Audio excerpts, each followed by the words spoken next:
What's happening, y'all? Welcome back. Wake Up Barstool here on FS1. You know what else is on Fox? Big Noon Kickoff. You know where Big Noon Kickoff is going to be this weekend? In Utah. So will the Barstool College Football Show, so look forward to that.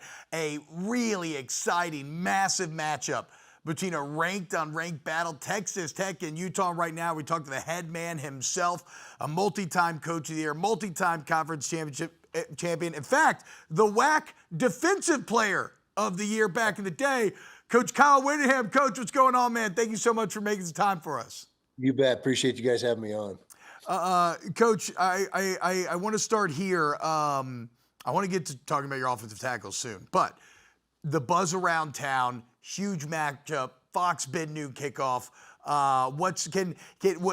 Is there an excitement building that's maybe you've been chasing for a couple of years now? Yeah, I think there definitely is. The community's excited. Our players, we had a great practice yesterday, and we're not doing anything different out of the norm, as far as our usual preparation process. I mean, if there was a better way to do something, we'd do it every week. But the guys had a little more bounce in their step yesterday, and they're all excited about the challenge. Hey, Coach, this is Brandon Walker, the #1 college football media personality in the entire universe. How you doing? Okay, good, Brandon. Let's talk about your quarterback, because last couple of years, injuries and uncertainty have hurt you at quarterback, and they've kind of pushed your season back a little bit. But this year, you hit the ground running with a transfer. He is literally hitting the ground running. He is such a dual threat, whether throwing the ball or running the ball. He's been great so far. Talk about Devin Dampier. Yeah, Devin, what a terrific football player, first of all, but he brings so much more to the table than just that. He's a great leader.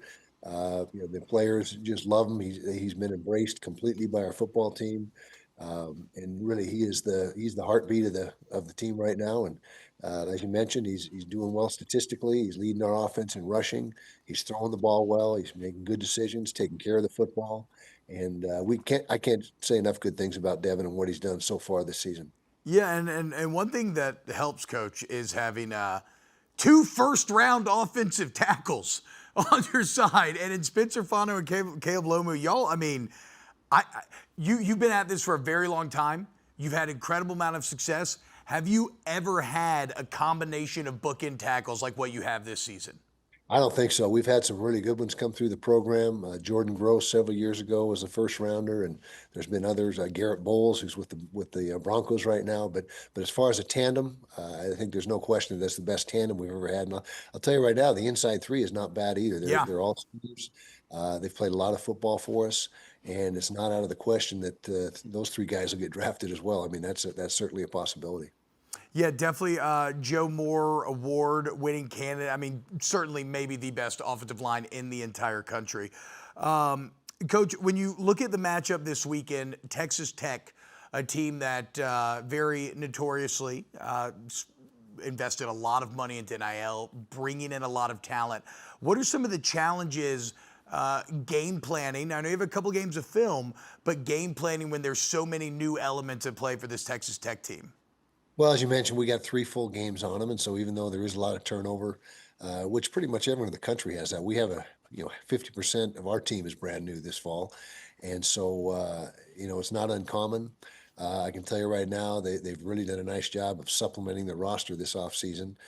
They got a couple defensive ends that are really good, and that's going to be an intriguing matchup. Our tackles versus their D ends, and they've added some other players as well. And so, give them credit for being all in and trying to win. And people complain about budgets and this and that, but hey, if you're all in and you got guys that are going to be stand behind you and help you build your roster, more power to you. Coach, Ebo here, tiniest personality in college football. I have a quick question for you about your philosophy. So Lander Barton, Smith Snowden, defensive guys that you're getting involved on the offensive end. Was it a conscious thing this offseason to get your best athletes to football more and maybe being more unconventional, letting guys go both ways, offense and defense, getting your best athletes the ball? Yeah, all the above. And I was contemplating the offseason, and of course, everybody saw what Travis Hunter did in the last few years. Now, he's a special human being. I mean, there's nobody like him that I've ever come across that could play 130 snaps week in and week out. But the concept of getting your best guys out there and maximizing the guys you got, it was a no-brainer. We got three guys that are helping us out on offense that are full-time defensive guys. Lander Barton, you mentioned. We also have Smith Snowden, who is doing a great job at receiver, and Jackson Benny, who's doing the same thing. And they start in the secondary, and Lander's a linebacker. And so it's been a very positive thing for us. They're not playing 130 snaps a game; they're playing, 60 or 70. And so I think we've managed it pretty good so far. But yeah, it was just an effort to make us as good as we can possibly be and maximize the guys that we have. And so far, it's worked out. Hey, Coach, Connor here. We talked about the NIL a little bit, and obviously the college football world has changed very much. You've been in the college football world for a long time, have seen it go through all these different evolutions, and there have been times where, there are some coaches who don't like the change, and maybe they reevaluate their priorities. You've stayed true to Utah and have stuck with this program for a very, very long time. What about coaching at Utah to you is so special, something that you've stuck to and something that you keep trying to build on and instill that into your program? Yeah, well, first of all, I'm not a grass is greener on the other side type of guy. I believe wherever you are, you do the best job you can at that spot, and the community has treated me very well here in the university, and it's home. I mean, virtually my whole family lives here in the state of Utah, and my mom included, and so it's something where I've just I've had some offers along the way, but nothing really that was attractive enough to pull me out of here. And plus, I'm an avid skier. You're not going to find any better skiing on earth Oh, wow. than you're going to here in Salt Lake City. So that is a part of the equation as well. Love that.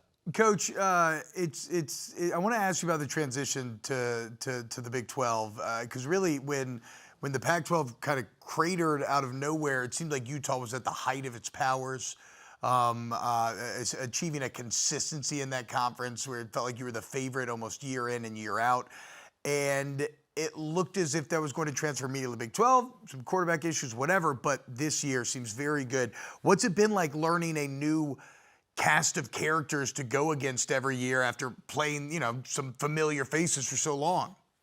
Yeah, well, I can say, we certainly did our homework and pretty much knew what to expect when we got in the league, and nothing really surprised us. I mean, we got in the league and all our preseason and off-season studies and evaluations really held true, and so I don't think there's anything that caught us off guard. But when you're on your fifth quarterback by the last game, literally your fifth and last. Yeah.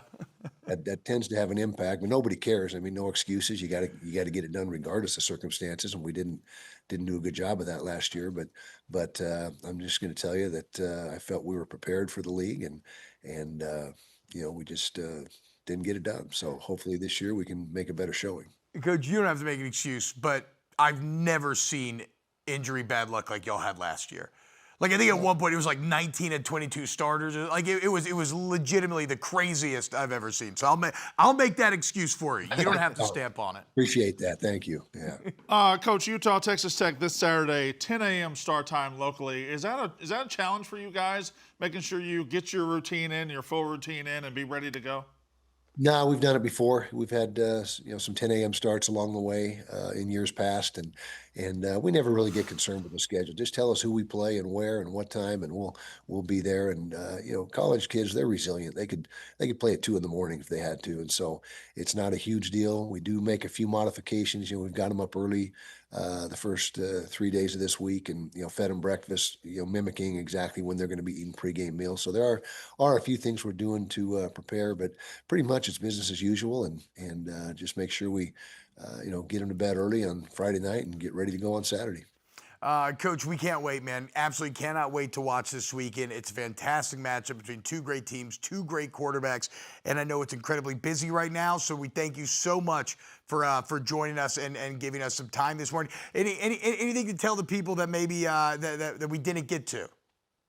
No, not really. Just you're gonna see what Rice-Eccles Stadium's all about. We got one of the most hostile environments in the country. It's not the biggest stadium, but we'll have 55,000 fans in there that are really going to be an advantage for Utah, hopefully. Let's go! I can't wait, Coach. Thank you, man. You have an excellent day, my friend. Okay, you guys too. Thanks for having me on. Coach Kyle Whittingham. It's weird. I feel like the tagline's always like one of the most underrated coaches in the country, but he really is. Like the consistency that he's achieved through the years is fantastic. And are they the Big 12 favorites? Well, the winner of this I guess game the winner is- of this game. The winner is. Yeah, of this obviously. game is. I think these two teams have positioned themselves to really take advantage. Iowa State not looking great last week. Kansas State has cratered a lot of things. But anybody underrating Kyle Whittingham at this point is just making themselves look foolish. I think he's a top 10 coach in the country on a year-in, year-out basis. I don't think there's any question about that. Also, fun fact, Coach Kyle collaborated with Suge Knight on the 1987 Los Angeles Rams. What? They were on the team together. wait. So I didn't know Suge Knight played in the NFL? I think they were both replacement players during the strike, During the strike. Okay, that makes sense. so they shared a team. Suge Knight and Kyle Whittingham were scabs. I wish I knew that fact before. I'd like to ask him about shit. That's insane. I guess I should have done that.